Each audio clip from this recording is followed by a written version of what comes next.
वेङ्कटेशो वासुदेवः प्रद्युम्नो अमितविक्रमः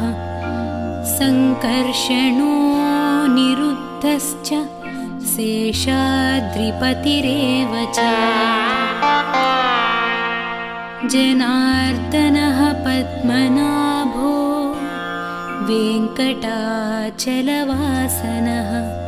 सृष्टिकर्ता जगन्नाथो माधवो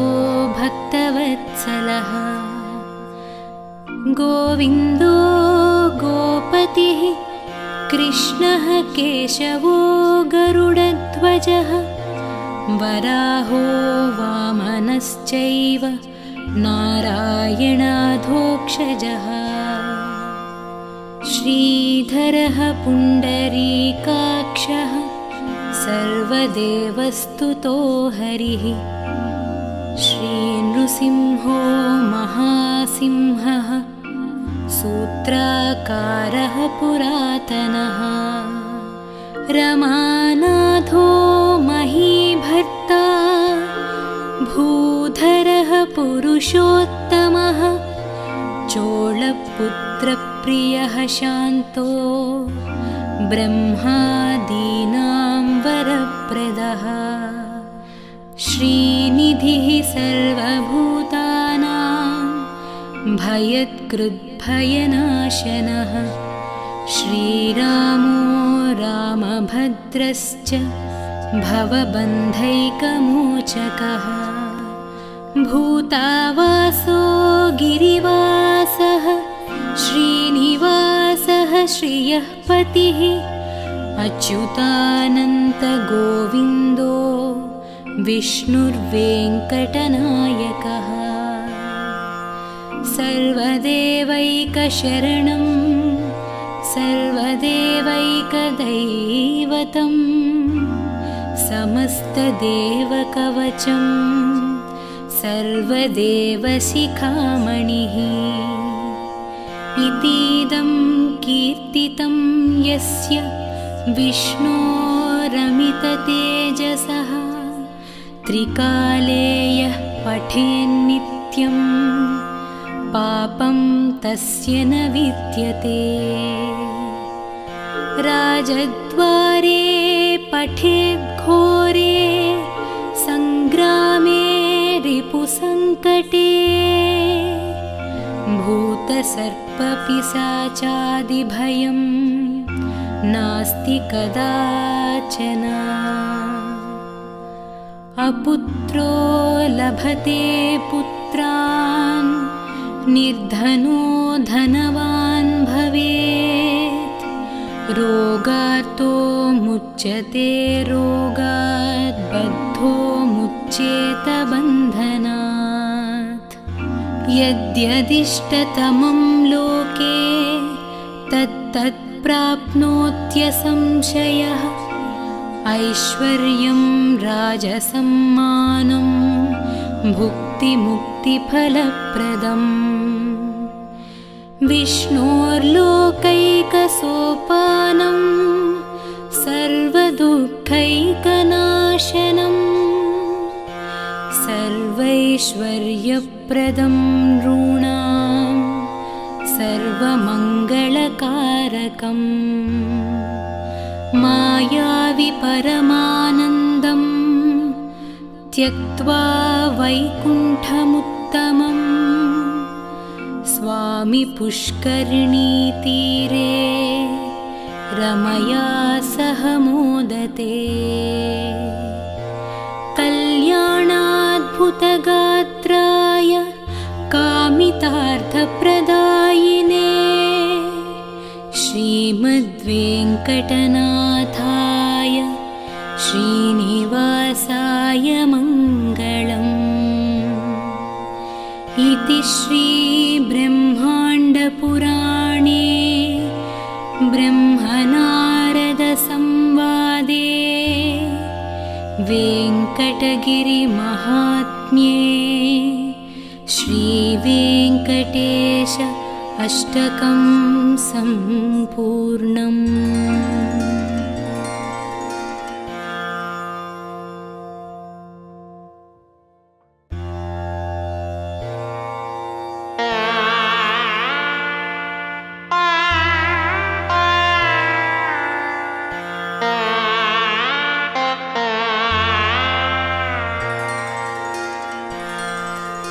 वेङ्कटेशो वासुदेवः प्रद्युम्नो अमितविक्रमः सङ्कर्षणो निरुद्धश्च शेषाद्रिपतिरेव च जनार्दनः पद्मनाभो वेङ्कटाचलवासनः सृष्टिकर्ता जगन्नाथो माधवो भक्तवत्सलः गोविन्दो गोपतिः कृष्णः केशवो गरुडध्वजः वराहो वामनश्चैव नारायणाधोक्षजः श्रीधरः पुण्डरीकाक्षः सर्वदेवस्तुतो हरिः श्रीनृसिंहो महासिंहः सूत्राकारः पुरातनः रमानाथो महीभर्ता भूधरः पुरुषोत्तमः चोळपुत्रप्रियः शान्तो ब्रह्मादीनां वरप्रदः श्रीनिधिः सर्वभूतानां भयत्कृद्भयनाशनः श्रीरामो रामभद्रश्च भवबन्धैकमोचकः भूतावासो गिरिवासः श्रीनिवासः श्रियः पतिः अच्युतानन्तगोविन्दो विष्णुर्वेङ्कटनायकः सर्वदेवैकशरणं सर्वदेवैकदैवतं समस्तदेवकवचं सर्वदेवशिखामणिः इतीदं कीर्तितं यस्य विष्णोरमिततेजसः त्रिकाले यः पठेन्नित्यं पापं तस्य न विद्यते राजद्वारे पठेद्घोरे सङ्ग्रामे रिपुसङ्कटे भूतसर्पपिशाचादिभयं नास्ति कदाचन अपुत्रो लभते पुत्रान् निर्धनो धनवान् भवेत् रोगार्तो मुच्यते रोगात् बद्धो मुच्येत बन्धनात् यद्यदिष्टतमं लोके तत्तत् प्राप्नोत्यसंशयः ऐश्वर्यं राजसम्मानं भुक्तिमुक्तिफलप्रदम् विष्णोर्लोकैकसोपानं सर्वदुःखैकनाशनं सर्वैश्वर्यप्रदं नॄणां सर्वमङ्गलकारकम् मायावि परमानन्दं त्यक्त्वा वैकुण्ठमुत्तमं स्वामि पुष्करिणीतीरे रमया सह मोदते कल्याणाद्भुतगात्राय कामितार्थप्रदायिने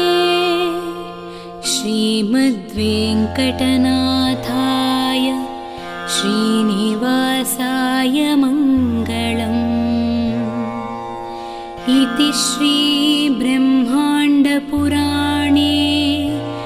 ब्रह्मनारदसंवादे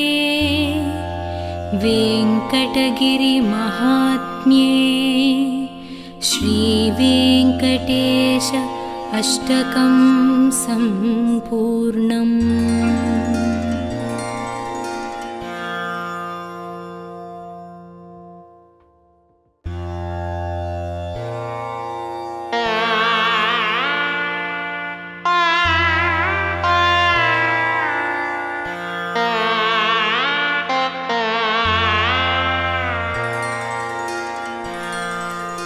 वेङ्कटेशो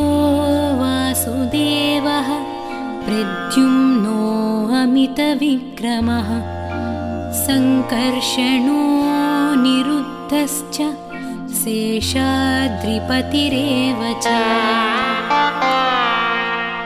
जनार्दनः पद्मनाभो वेङ्कटाचलवासनः सृष्टिकर्ता जगन्नाथो माधवो भक्तवत्सलः गोविन्दो गोपतिः कृष्णः केशवो गरुडध्वजः वराहो वामनश्चैव नारायणाधोक्षजः श्रीधरः पुण्डरीकाक्षः सर्वदेवस्तुतो हरिः श्रीनृसिंहो महासिंहः सूत्राकारः पुरातनः रमानाथो महीभर्ता भूधरः पुरुषोत्तमः चोळपुत्रप्रियः शान्तो ब्रह्मादीनां वरप्रदः श्रीनिधिः सर्वभूतानां भयत्कृद्भयनाशनः श्रीरामो रामभद्रश्च भवबन्धैकमोचकः भूतावासो गिरिवासः श्रीनिवासः श्रियः पतिः अच्युतानन्तगोविन्दो विष्णुर्वेङ्कटनायकः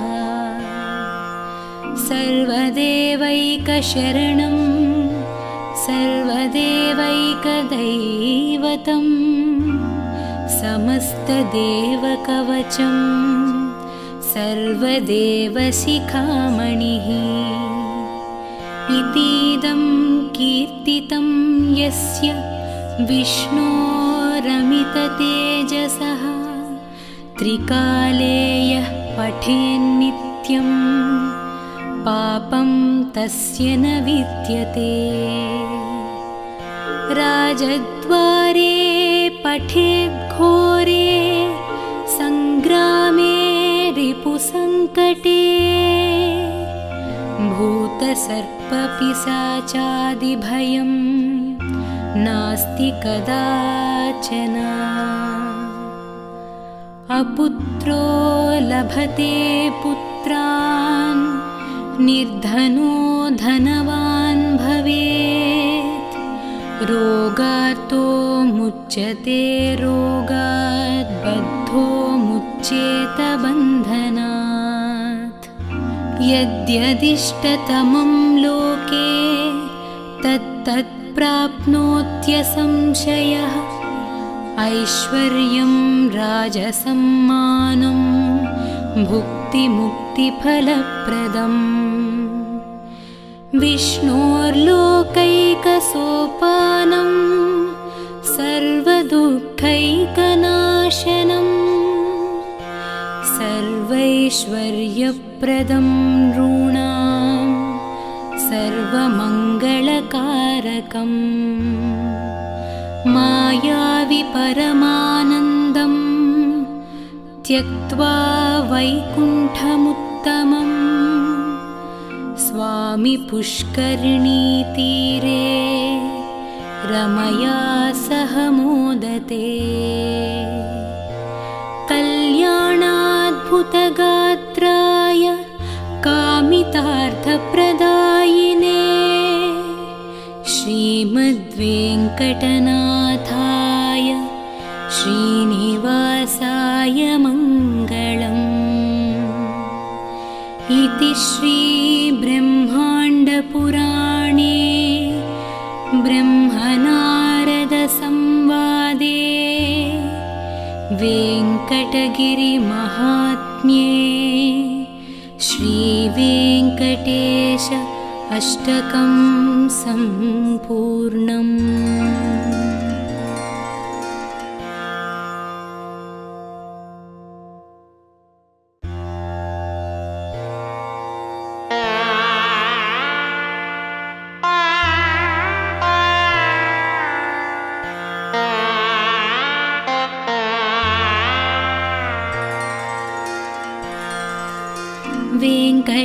गिरीशो वासुदेवः प्रद्युम्नो अमितविक्रमः सङ्कर्षणो निरुद्धश्च शेषाद्रिपतिरेव च जनार्दनः पद्मनाभो वेङ्कटाचलवासनः सृष्टिकर्ता जगन्नाथो माधवो भक्तवत्सलः गोविन्दो गोपतिः कृष्णः केशवो गरुडध्वजः वराहो वामनश्चैव नारायणाधोक्षजः श्रीधरः पुण्डरीकाक्षः सर्वदेवस्तुतो हरिः श्रीनृसिंहो महासिंहः सूत्राकारः पुरातनः रमानाथो महीभर्ता भूधरः पुरुषोत्तमः चोळपुत्रप्रियः शान्तो ब्रह्मादीनां वरप्रदः श्रीनिधिः सर्वभूतानां भयत्कृद्भयनाशनः श्रीरामो रामभद्रश्च भवबन्धैकमोचकः भूतावासो गिरिवासः श्रीनिवासः श्रियः पतिः अच्युतानन्तगोविन्दो विष्णुर्वेङ्कटनायकः सर्वदेवैकशरणं सर्वदेवैकदैवतं समस्तदेवकवचं सर्वदेवशिखामणिः इतीदं कीर्तितं यस्य विष्णोरमिततेजसः त्रिकाले यः पठेन्नित्यं पापं तस्य न विद्यते राजद्वारे पठेद्घोरे सङ्ग्रामे रिपुसङ्कटे भूतसर्पपिशाचादिभयं नास्ति कदाचन अपुत्रो लभते पुत्रान् निर्धनो धनवान् भवेत् रोगार्तो मुच्यते रोगात् बद्धो मुच्येत बन्धनात् यद्यदिष्टतमं लोके तत्तत् प्राप्नोत्यसंशयः ऐश्वर्यं राजसम्मानं भुक्तिमुक्तिफलप्रदम् विष्णोर्लोकैकसोपानं सर्वदुःखैकनाशनं सर्वैश्वर्यप्रदं नॄणां सर्वमङ्गलकारकम् मायावि परमानन्दं त्यक्त्वा वैकुण्ठमुत्तमम् स्वामि पुष्करिणीतीरे रमया सह मोदते कल्याणाद्भुतगात्राय कामितार्थप्रदायिने श्रीमद्वेङ्कटनाथाय श्रीनिवासाय मङ्गलम् इति श्रीब्रह्माण्डपुराणे ब्रह्मनारदसंवादे वेङ्कटगिरिमहात्म्ये श्रीवेङ्कटेश अष्टकं सम्पूर्णम्।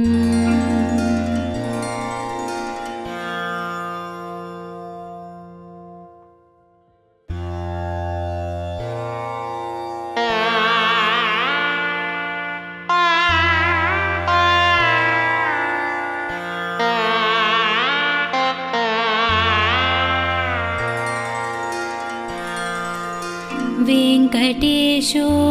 वासुदेवः प्रद्युम्नो अमितविक्रमः सङ्कर्षणो निरुद्धश्च शेषाद्रिपतिरेव च जनार्दनः पद्मनाभो वेङ्कटाचलवासनः सृष्टिकर्ता जगन्नाथो माधवो भक्तवत्सलः गोविन्दो गोपतिः कृष्णः केशवो गरुडध्वजः वराहो वामनश्चैव नारायणाधोक्षजः श्रीधरः पुण्डरीकाक्षः सर्वदेवस्तुतो हरिः श्रीनृसिंहो महासिंहः सूत्राकारः पुरातनः रमानाथो महीभर्ता भूधरः पुरुषोत्तमः चोळपुत्रप्रियः शान्तो ब्रह्मादीनां वरप्रदः श्रीनिधिः सर्वभूतानां भयत्कृद्भयनाशनः श्रीरामो रामभद्रश्च भवबन्धैकमोचकः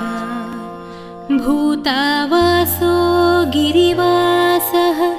श्रीनिवासः श्रियः पतिः अच्युतानन्तगोविन्दो विष्णुर्वेङ्कटनायकः सर्वदेवैकशरणं सर्वदेवैकदैवतं समस्तदेवकवचं सर्वदेवशिखामणिः इतीदं कीर्तितं यस्य विष्णोरमिततेजसः त्रिकाले यः पठेन्नित्यं पापं तस्य न विद्यते राजद्वारे पठेद्घोरे सङ्ग्रामे रिपुसङ्कटे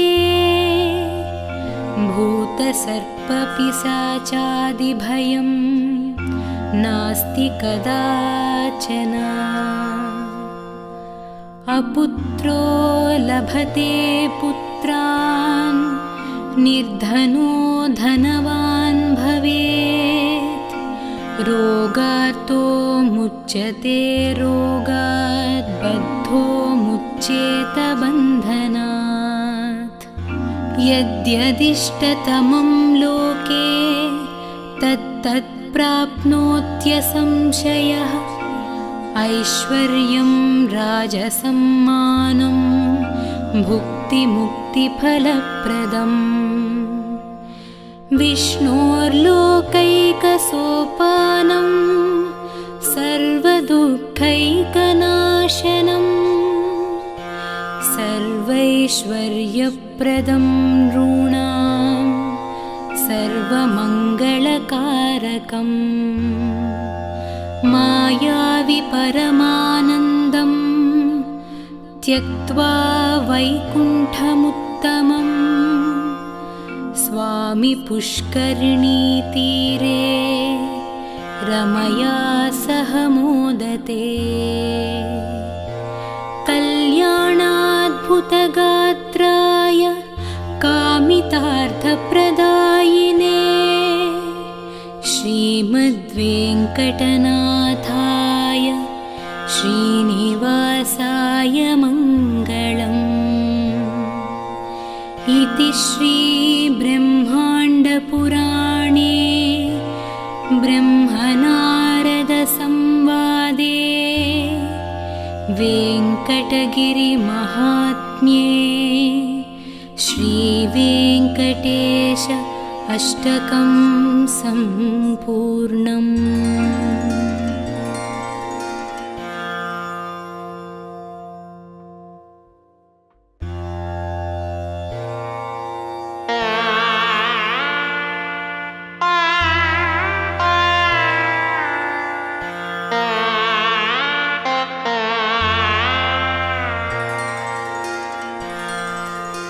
वेङ्कटेशो वासुदेवः प्रद्युम्नो अमितविक्रमः सङ्कर्षणो निरुद्धश्च शेषाद्रिपतिरेव च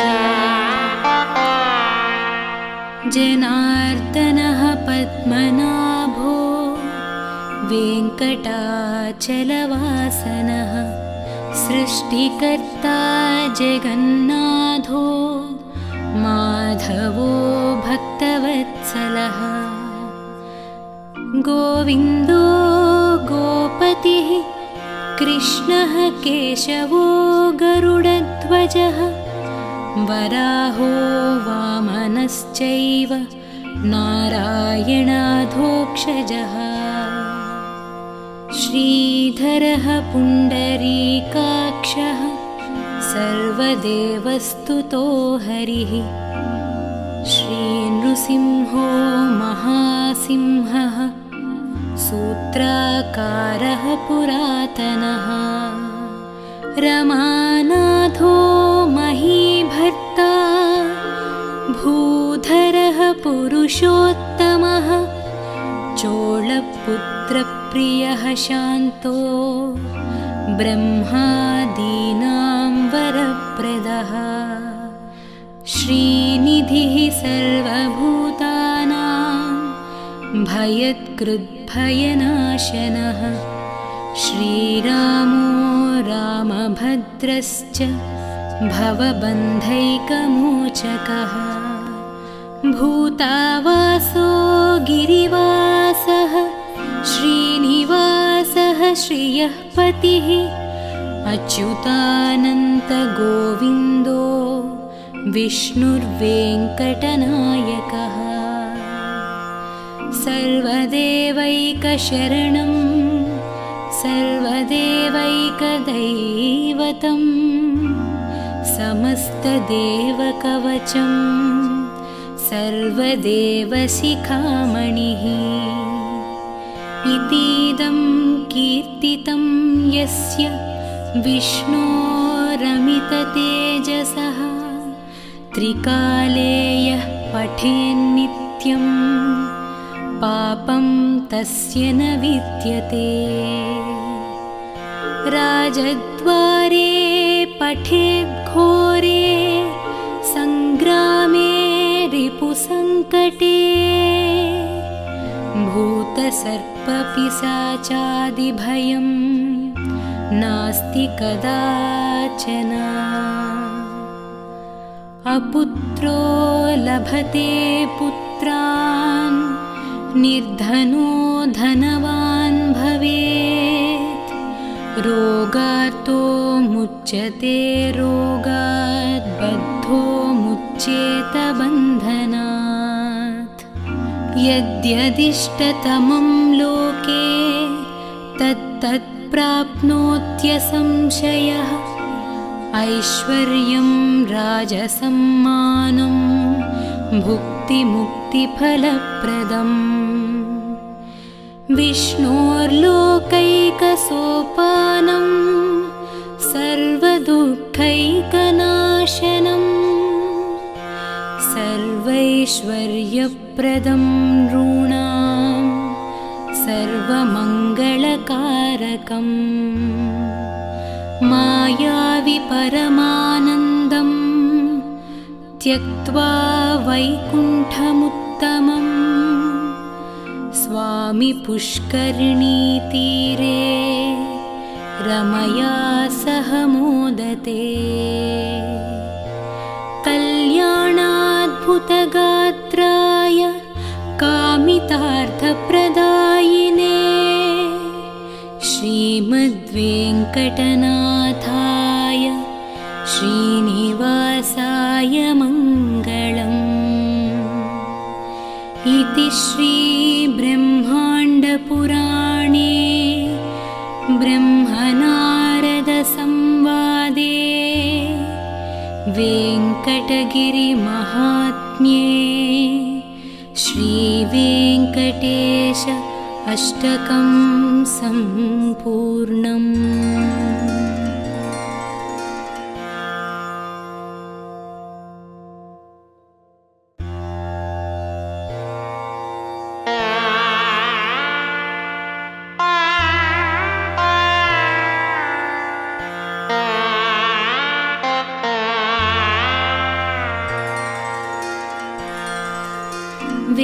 वेङ्कटेशो वासुदेवः प्रद्युम्नो अमितविक्रमः सङ्कर्षणो निरुद्धश्च शेषाद्रिपतिरेव च जनार्दनः पद्मनाभो वेङ्कटाचलवासनः सृष्टिकर्ता जगन्नाथो माधवो भक्तवत्सलः गोविन्दो गोपतिः कृष्णः केशवो गरुडध्वजः वराहो वामनश्चैव नारायणाधोक्षजः श्रीधरः पुण्डरीकाक्षः सर्वदेवस्तुतो हरिः श्रीनृसिंहो महासिंहः सूत्राकारः पुरातनः रमानाथो महीभर्ता भूधरः पुरुषोत्तमः चोळपुत्रप्रियः शान्तो ब्रह्मादीनां वरप्रदः श्रीनिधिः सर्वभूतानां भयत्कृद्भयनाशनः श्रीरामो रामभद्रश्च भवबन्धैकमोचकः भूतावासो गिरिवासः श्रीनिवासः श्रियः पतिः अच्युतानन्तगोविन्दो विष्णुर्वेङ्कटनायकः सर्वदेवैकशरणं सर्वदेवैकदैवतं समस्तदेवकवचं सर्वदेवशिखामणिः इतीदं कीर्तितं यस्य विष्णोरमिततेजसः त्रिकाले यः पठेन्नित्यं पापं तस्य न विद्यते राजद्वारे पठेद्घोरे सङ्ग्रामे रिपुसङ्कटे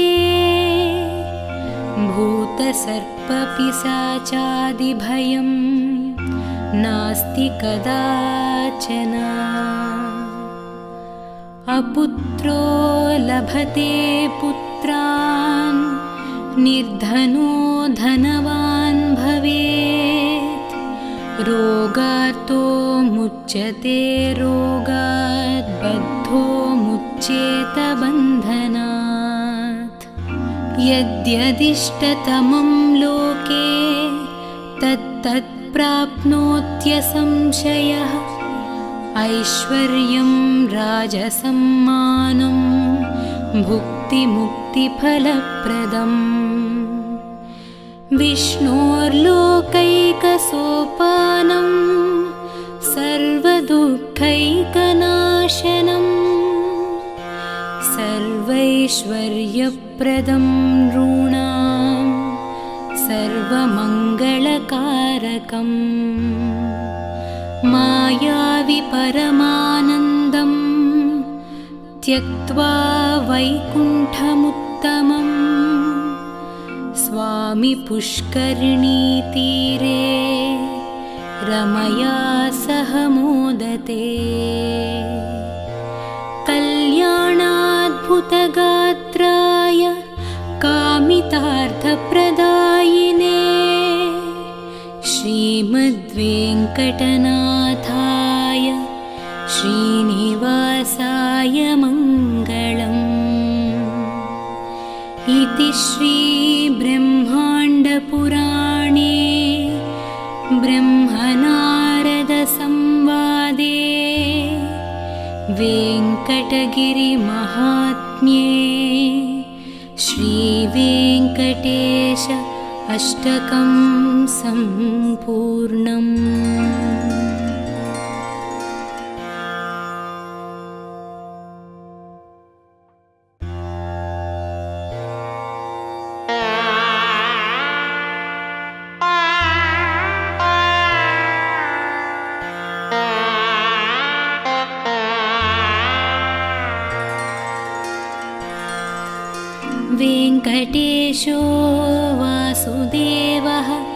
प्रद्युम्नो अमितविक्रमः सङ्कर्षणो निरुद्धश्च शेषाद्रिपतिरेव च जनार्दनः पद्मनाभो वेङ्कटाचलवासनः सृष्टिकर्ता जगन्नाथो माधवो भक्तवत्सलः गोविन्दो गोपतिः कृष्णः केशवो गरुडध्वजः वराहो वामनश्चैव नारायणाधोक्षजः श्रीधरः पुण्डरीकाक्षः सर्वदेवस्तुतो हरिः श्रीनृसिंहो महासिंहः सूत्राकारः पुरातनः रमानाथो महीभर्ता भूधरः पुरुषोत्तमः चोळपुत्रप्रियः शान्तो ब्रह्मादीनां वरप्रदः श्रीनिधिः सर्वभूतानां भयत्कृद्भयनाशनः श्रीरामो रामभद्रश्च भवबन्धैकमोचकः भूतावासो गिरिवासः श्रीनिवासः श्रियः पतिः अच्युतानन्तगोविन्दो विष्णुर्वेङ्कटनायकः सर्वदेवैकशरणं सर्वदेवैकदैवतं समस्तदेवकवचं सर्वदेवशिखामणिः इतीदं कीर्तितं यस्य विष्णोरमिततेजसः त्रिकाले यः पठेन्नित्यं पापं तस्य न विद्यते राजद्वारे पठेद्घोरे सङ्ग्रामे रिपुसङ्कटे भूतसर्पपिशाचादिभयं नास्ति कदाचन अपुत्रो लभते पुत्रान् निर्धनो धनवान् भवेत् रोगार्तो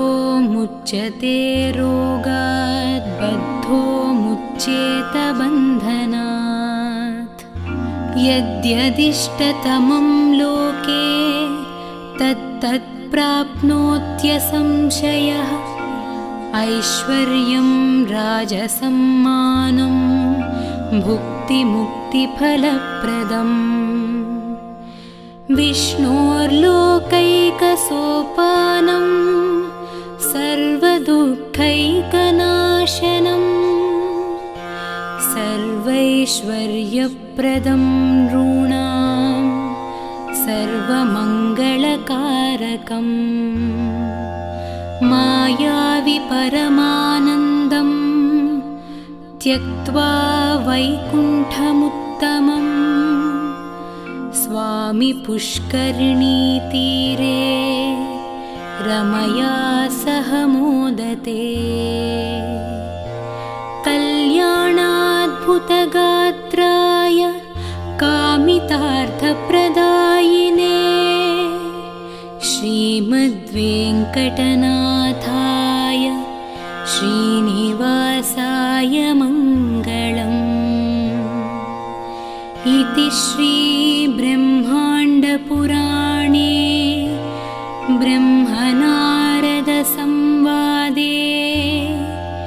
वेङ्कटगिरिमहात्म्ये श्रीवेङ्कटेश अष्टकं सम्पूर्णम्।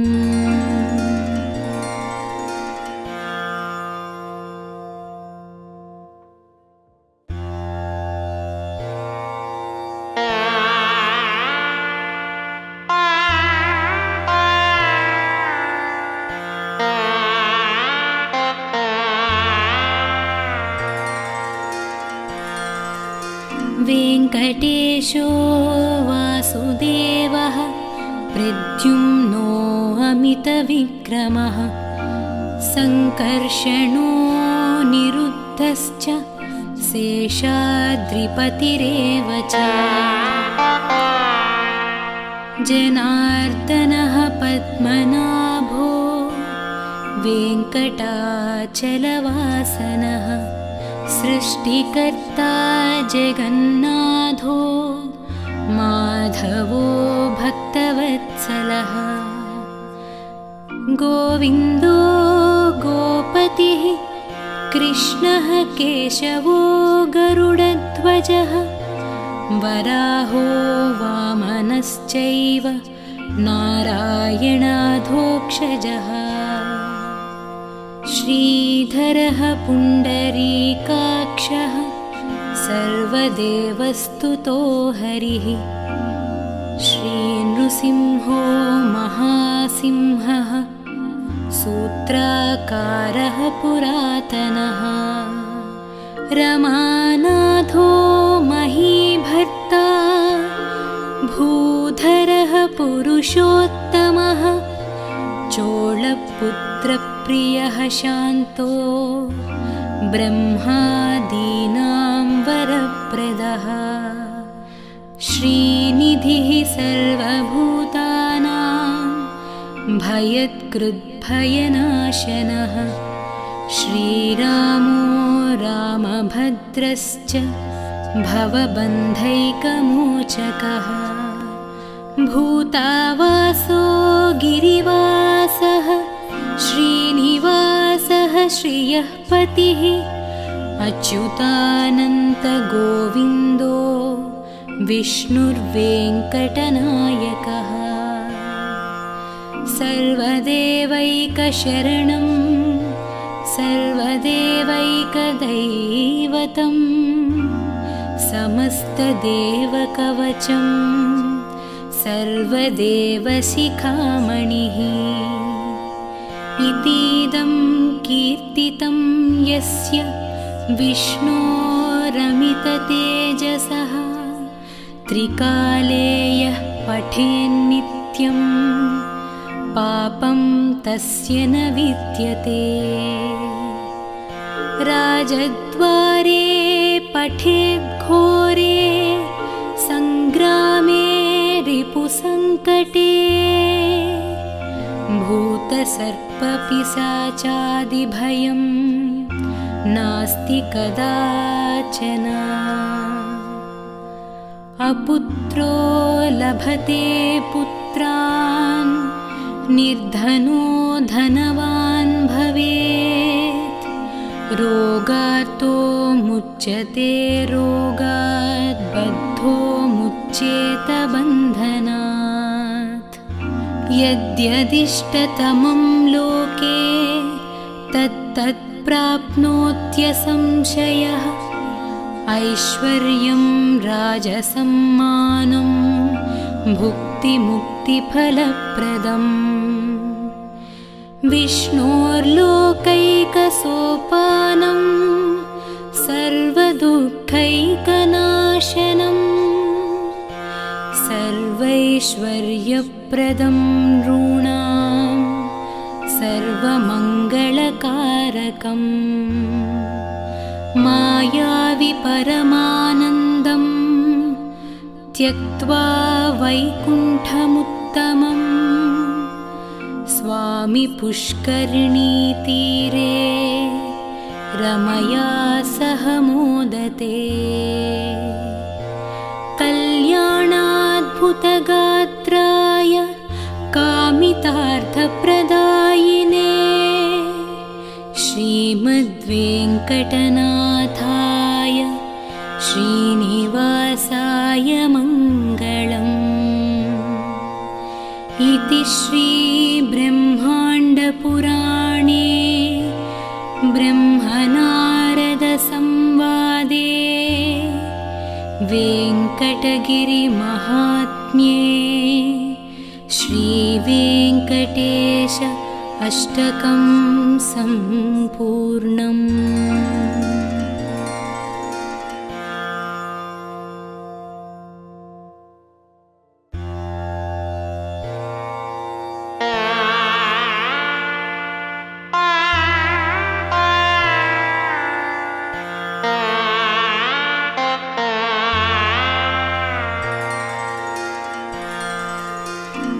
वेङ्कटेशो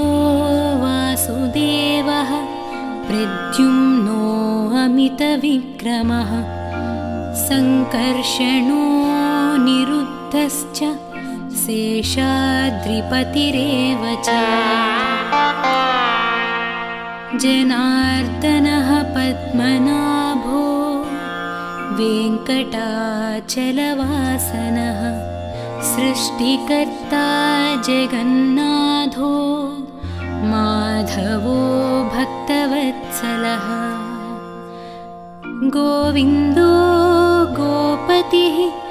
कृष्णः केशवो गरुडध्वजः वराहो वामनश्चैव नारायणाधोक्षजः श्रीधरः पुण्डरीकाक्षः सर्वदेवस्तुतो हरिः श्रीनृसिंहो महासिंहः सूत्राकारः पुरातनः रमानाथो महीभर्ता भूधरः पुरुषोत्तमः चोळपुत्रप्रियः शान्तो ब्रह्मादीनां वरप्रदः श्रीनिधिः सर्वभूतानां भयत्कृद्भयनाशनः श्रीरामो रामभद्रश्च भवबन्धैकमोचकः भूतावासो गिरिवासः श्रीनिवासः श्रियः पतिः अच्युतानन्तगोविन्दो विष्णुर्वेङ्कटनायकः सर्वदेवैकशरणं सर्वदेवैकदैवतं समस्तदेवकवचं सर्वदेवशिखामणिः इतीदं कीर्तितं यस्य विष्णोरमिततेजसः त्रिकाले यः पठेन्नित्यं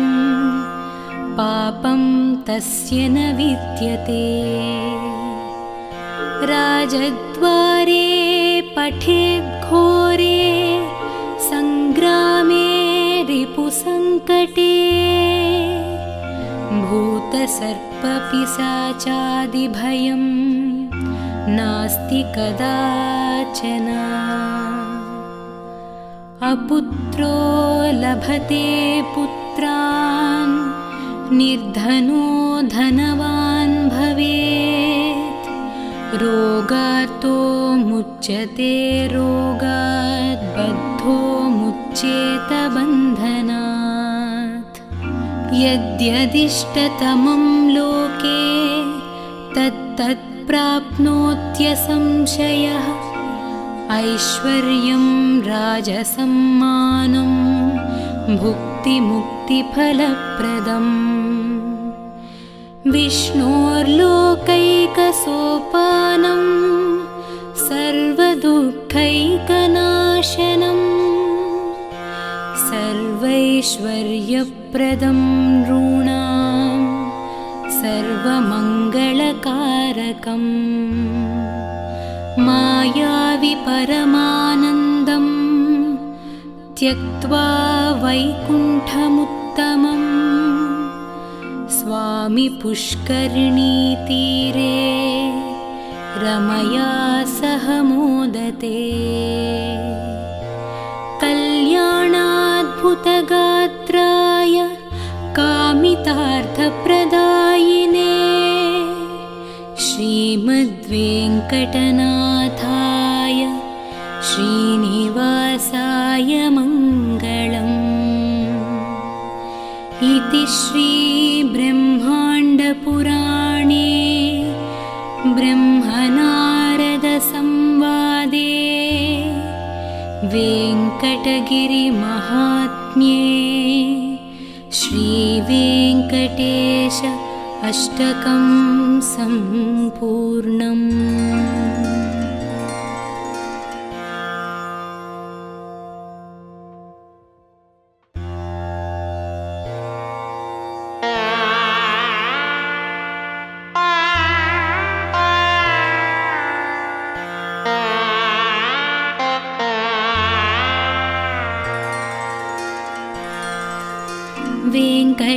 ऋषो वासुदेवः प्रद्युम्नो अमितविक्रमः सङ्कर्षणो निरुद्धश्च शेषाद्रिपतिरेव च जनार्दनः पद्मनाभो वेङ्कटाचलवासनः सृष्टिकर्ता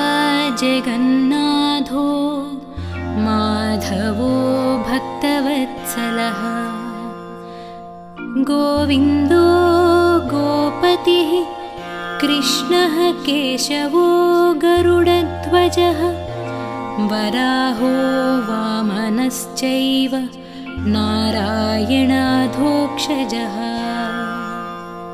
श्रीधरः पुण्डरीकाक्षः सर्वदेवस्तुतो हरिः श्रीनृसिंहो महासिंहः सूत्राकारः पुरातनः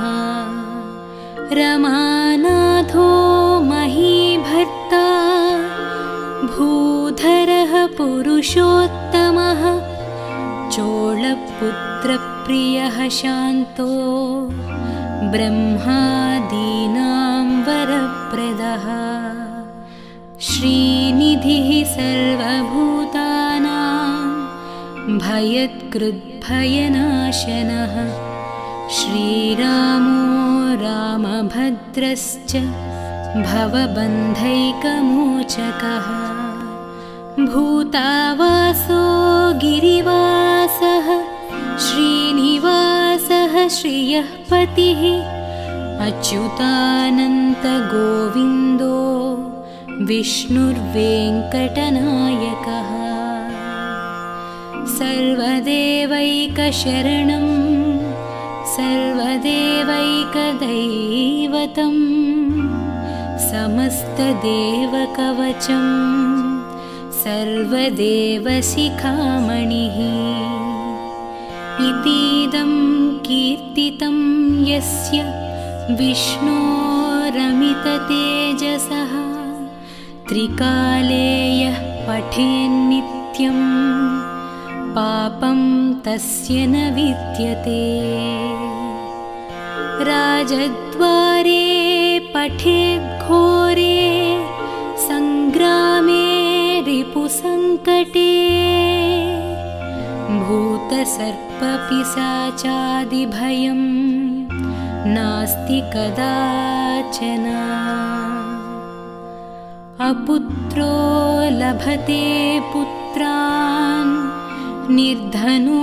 धनवान् भवेत् रोगार्तो मुच्यते रोगात् बद्धो मुच्येत बन्धनात् यद्यदिष्टतमं लोके तत्तत् प्राप्नोत्यसंशयः ऐश्वर्यं राजसम्मानं भुक्तिमुक्तिफलप्रदम् विष्णोर्लोकैकसोपानं सर्वदुःखैकनाशनं सर्वैश्वर्यप्रदं नॄणां सर्वमङ्गलकारकम् मायावि परमानन्दं त्यक्त्वा वैकुण्ठमुत्तमम् स्वामि पुष्करिणीतीरे रमया सह मोदते कल्याणाद्भुतगात्राय कामितार्थप्रदायिने श्रीमद्वेङ्कटनाथाय श्रीनिवासाय मङ्गलम् इति श्रीब्रह्माण्डपुराणे ब्रह्मनारदसंवादे वेङ्कटगिरिमहात्म्ये श्रीवेङ्कटेश अष्टकं सम्पूर्णम्।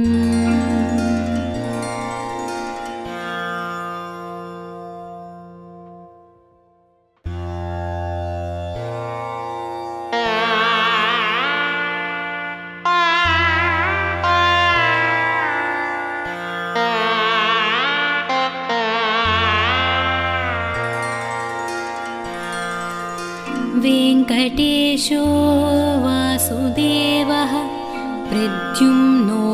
अमितविक्रमः सङ्कर्षणो निरुद्धश्च शेषाद्रिपतिरेव च जनार्दनः पद्मनाभो वेङ्कटाचलवासनः सृष्टिकर्ता जगन्नाथो माधवो भक्तवत्सलः गोविन्दो गोपतिः कृष्णः केशवो गरुडध्वजः वराहो वामनश्चैव नारायणाधोक्षजः श्रीधरः पुण्डरीकाक्षः सर्वदेवस्तुतो हरिः श्रीनृसिंहो महासिंहः सूत्राकारः पुरातनः रमानाथो महीभर्ता भूधरः पुरुषोत्तमः चोळपुत्रप्रियः शान्तो ब्रह्मादीनां वरप्रदः श्रीनिधिः सर्वभूतानां भयत्कृद्भयनाशनः श्रीरामो रामभद्रश्च भवबन्धैकमोचकः भूतावासो गिरिवासः श्रीनिवासः श्रियः पतिः अच्युतानन्तगोविन्दो विष्णुर्वेङ्कटनायकः सर्वदेवैकशरणं